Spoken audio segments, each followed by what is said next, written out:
1963 May മാസം മെക്സിക്കോയിലെ തമോലിപ്പാസ് എന്ന സ്റ്റേറ്റിലെ എർബബ്യൂണ എന്ന കൊച്ചു ഗ്രാമം. ഏകദേശം 50 പേരോളം ആളുകൾ മാത്രമുള്ള ഒരു ഗ്രാമം. ആ ഗ്രാമത്തിന് ചുറ്റും ധാരാളം ഗുഹകൾ നിറഞ്ഞതായിരുന്നു.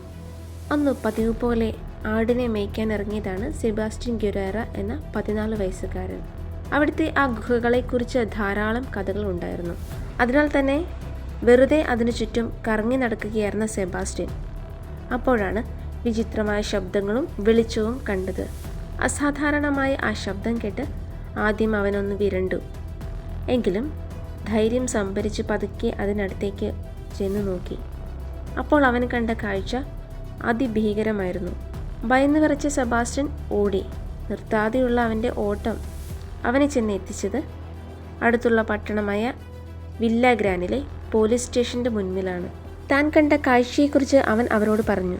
എന്നാൽ ആരും അത് മുഖവിലക്കെടുത്തില്ല. എന്നാൽ ഒരാൾ മാത്രം അവൻ പറയുന്നത് വിശ്വസിക്കാൻ തയ്യാറായി. Luis Martinez. അന്വേഷണത്തിനായി ലൂയിസ് സെബാസ്റ്റ്യൻ്റെ ഒപ്പം അവിടേക്ക് യാത്ര തിരിച്ചു. എന്തായിരുന്നു അവർ ആ ഗുഹയിൽ കണ്ടത്? പിന്നീട് അവർക്ക് എന്തു സംഭവിച്ചു? ഈ കേസിൻ്റെ അന്വേഷണ വഴികളിലൂടെയാണ് ഇന്ന് നമുക്ക് സഞ്ചരിക്കേണ്ടത്. ക്രൈം ഡീകോഡ് മലയാളത്തിലേക്ക് സ്വാഗതം. മെക്സിക്കോയിലെ എർബബ്യൂണ എന്ന കൊച്ചു ഗ്രാമം. ചുറ്റും ധാരാളം മലകളും കാടുകളും ഗുഹകളും നിറഞ്ഞിരിക്കുന്ന ഒരു ഗ്രാമം. ഏകദേശം 50ഓളം നിവാസികൾ മാത്രമുള്ള ഒരു ഗ്രാമമായിരുന്നു അത്. മിക്കവാറും എല്ലാവരും തന്നെ ദരിദ്രരും നിരക്ഷരരുമായിരുന്നു. അവർക്ക് പുറംലോകവുമായി വലിയ ബന്ധമൊന്നും ഉണ്ടായിരുന്നില്ല. അങ്ങനെ ഒരു ദിവസം 2 അപരിചിതർ അവിടേക്കെത്തി. സാൻഡോസും കയത്താനോയും ആയിരുന്നു അവർ. അവർ സഹോദരങ്ങളായിരുന്നു. യഥാർത്ഥത്തിൽ അവർ രണ്ടുപേരും ക്രിമിനൽസ് ആയിരുന്നു.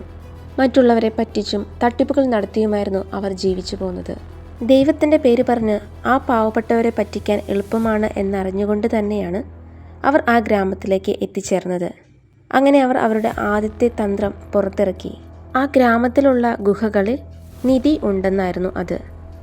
ആളുകളുടെ വിശ്വാസത്തിനായി രാത്രികാലങ്ങളിൽ ഗുഹയിൽ മെഴുകുതിരി കത്തിക്കുമായിരുന്നു. അവിടെ എത്തുന്ന ആളുകൾക്ക് പെയോട്ട് എന്ന ഒരു തരം ലഹരി കഴിക്കാനായി നൽകും. അത് കഴിക്കുന്നതോടെ മതിഭ്രമത്താൽ അവർക്ക് ദൈവത്തെ കാണുന്നത് പോലുള്ള ചിന്തകൾ ഉണ്ടാകുന്നു. ഈ ദൈവങ്ങളെ പ്രീതിപ്പെടുത്തുന്നതിനായി സാമ്പത്തികവും ലൈംഗികവുമായ അർച്ചനകൾ നടത്തണമെന്ന് ആവശ്യപ്പെട്ടു. അത് കേട്ടപ്പോൾ ഗ്രാമത്തിലെ പലർക്കും ആദ്യം വിശ്വസിക്കാൻ കഴിഞ്ഞില്ല. പക്ഷേ ആ 2 പേർ വെറുമൊരു നിധിയുടെ കഥ മാത്രമല്ല പറഞ്ഞത്. അവർ പതുക്കെ ഗ്രാമത്തിലെ ആളുകളുടെ വിശ്വാസം നേടാൻ തുടങ്ങി. തങ്ങൾക്കറിയാവുന്ന ചില രഹസ്യ ശക്തികളെക്കുറിച്ചും ദൈവികമായ കാര്യങ്ങളെക്കുറിച്ചും ഗുഹകളെക്കുറിച്ചും അവർ സംസാരിക്കാൻ തുടങ്ങി. പതുക്കെ ഗ്രാമത്തിലെ ചില ആളുകളെങ്കിലും അവരുടെ വാക്കുകൾ വിശ്വസിക്കാൻ തുടങ്ങി. അങ്ങനെ ആളുകളുടെ വിശ്വാസം അവർ പതിയെ മുതലെടുത്തു തുടങ്ങി. അങ്ങനെ ആളുകൾ ദൈവത്തെ പ്രീതിപ്പെടുത്തുന്നതിനായി സ്വർണവും പണവും മറ്റു പലതും നൽകി. അങ്ങനെ ഏകദേശം 3 മാസത്തോളം കഴിഞ്ഞുപോയി.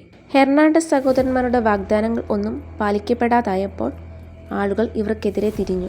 അപ്പോൾ എങ്ങനെയെങ്കിലും തട്ടിപ്പ് തുടർന്നുകൊണ്ടു പോകാൻ പുതിയ പദ്ധതികൾ അവർ ആസൂത്രണം ചെയ്തു. ഈ തട്ടിപ്പിൽ കൂട്ടാളിയാകാൻ അവർ കണ്ടെത്തിയതാണ് മഗ്ദലീന സോളീസും അവൻ്റെ സഹോദരനും. വെറും 16 വയസ്സ് മാത്രം പ്രായമുള്ള അവൾ വേശ്യാവൃത്തി തൊഴിലായി സ്വീകരിച്ചവളായിരുന്നു. കൂടുതൽ പണം ലഭിക്കുമെന്നറിഞ്ഞ അവളും സഹോദരനും ഹെർണാണ്ടസ് സഹോദരന്മാരോടൊപ്പം ആ ഗുഹയിലേക്ക് ചെന്നു. അവൾ വന്നതോടെ ആ സംഘത്തിൻ്റെ സ്വാധീനം കൂടുതൽ ശക്തമായി. തട്ടിപ്പിൻ്റെ ഭാഗമായി മഗ്ദലീനയെ ഒരു ദേവിയായി നാട്ടുകാരുടെ മുന്നിൽ അവതരിപ്പിക്കാൻ അവർ തീരുമാനിച്ചു. വ്യാജമായി ഒരു പുകമറ സൃഷ്ടിച്ച് അവളെ അവരുടെ മുന്നിലേക്ക് ഇറക്കിവിട്ടു. കണ്ണിൽ കറുത്ത മഷി, ദേഹമാസകലം ചോര. അവൾ ഉറക്കി അലറി, ഞാൻ കോട്ട്ലിക്യു ആണ്, അഥവാ പുനർജന്മം നേടിയ ഒരു ദേവതയാണ്. എൻ്റെ വിശപ്പ് ശമിപ്പിക്കാൻ നിങ്ങളെനിക്ക് രക്തം തരണം. അവൾ അലറി.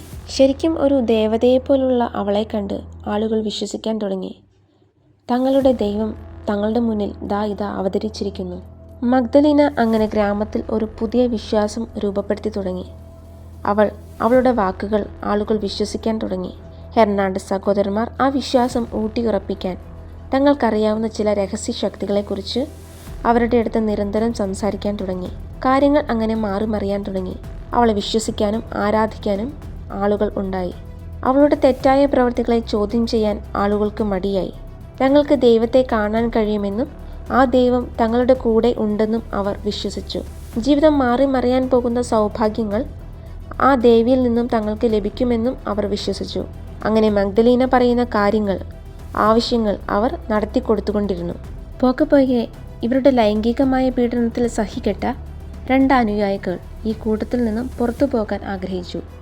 ആദ്യം ആരും ഇക്കാര്യങ്ങളൊന്നും ശ്രദ്ധിച്ചിരുന്നില്ല. എന്നാൽ കൂടുതൽ ആളുകളെ പിന്നീട് കാണാതായതോടെ ആളുകൾക്ക് സംശയമായി. ആ സമയം മഗ്ദലീനയും സംഘവും നരബലി ഉൾപ്പെടെയുള്ള ഹീനകൃത്യങ്ങൾ ചെയ്തു തുടങ്ങിയിരുന്നു. നരബലിയുടെ അവസാനം ഇരയുടെ ഹൃദയം പറിച്ചെടുത്ത് അവർ ഭക്ഷിക്കാൻ തുടങ്ങി.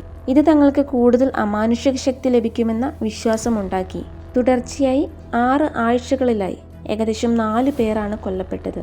അങ്ങനെ ഒരു രാത്രിയിൽ സെബാസ്റ്റ്യൻ ഗുരോറ എന്ന 14 വയസ്സുകാരൻ, നമ്മുടെ ഈ കഥയിലെ ഹീറോ, ഈ കാഴ്ചകൾ കാണാൻ ഇടയായി. പതിവ് പോലെ ആടുകളെ മേയ്ക്കാൻ ഇറങ്ങിയതായിരുന്നു അവൻ.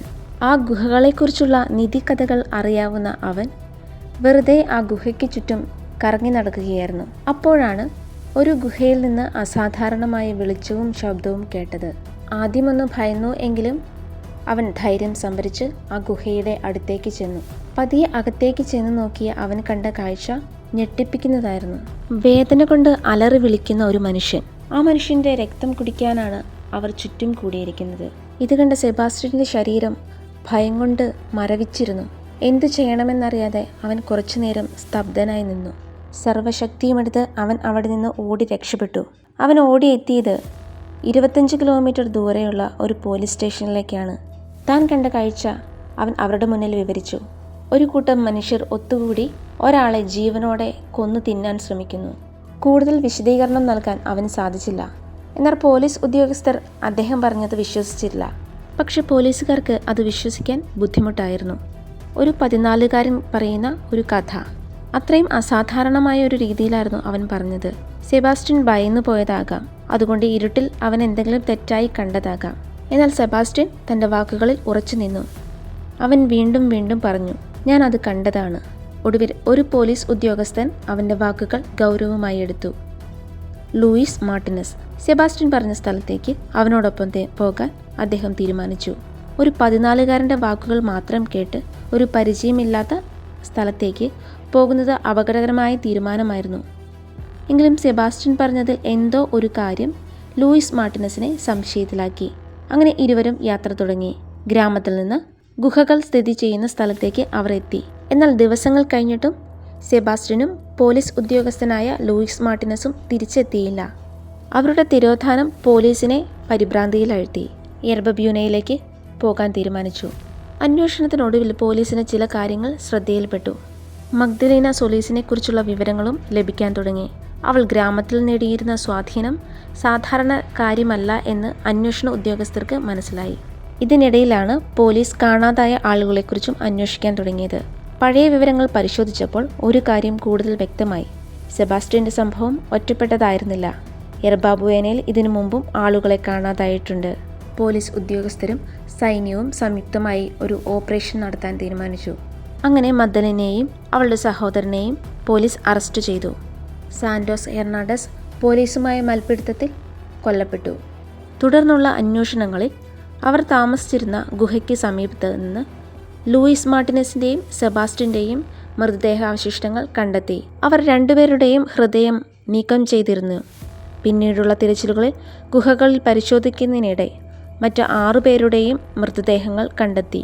ഈ കുറ്റകൃത്യം ചെയ്തത് മഗ്ദലീനയും സംഘവുമാണെന്ന് അന്വേഷണങ്ങൾക്കൊടുവിൽ കണ്ടെത്തി. കോടതി അവൾക്ക് 50 വർഷമാണ് തടവ് ശിക്ഷ വിധിച്ചത്. ഒരു ചെറിയ ഗ്രാമത്തിൽ ആളുകളുടെ വിശ്വാസം നേടിയെടുത്ത് സ്വാധീനം വളർത്തിയെടുത്തിരുന്ന മഗ്ദലീനയുടെ കഥ അവസാനം ജയിലിലാണ് അവസാനിച്ചത്. പക്ഷേ ഈ കേസിൻ്റെ ഏറ്റവും ഞെട്ടിക്കുന്ന ഭാഗം, പുറം ലോകം അറിയാതിരുന്ന ഈ കഥകൾ ഒരു 14കാരൻ്റെ ഏറ്റവും ധീരമായ പ്രവൃത്തികളിലൂടെയാണ് ലോകമറിഞ്ഞത്. ഈ കേസ് മെക്സിക്കോയിലെ ഏറ്റവും വിചിത്രമായ കൾട്ട് കേസുകളിൽ ഒന്നായി മാറി. മഗ്ദലീന സൊലീസ് കേസ് ചരിത്രത്തിൽ അധികം അറിയപ്പെടാത്ത, പക്ഷേ ഒരിക്കൽ കേട്ടാൽ മറക്കാൻ കഴിയാത്ത ഒരു കഥ. ഇത്തരം യഥാർത്ഥ സംഭവങ്ങളുടെ കൂടുതൽ കഥകൾക്കായി ക്രൈം ഡീകോഡ് മലയാളം സബ്സ്ക്രൈബ് ചെയ്യൂ. നിങ്ങളുടെ അഭിപ്രായങ്ങൾ കമൻറ്റായി രേഖപ്പെടുത്തൂ. മറ്റൊരു യഥാർത്ഥ കഥയുമായി വീണ്ടും കാണാം. നന്ദി, നമസ്കാരം.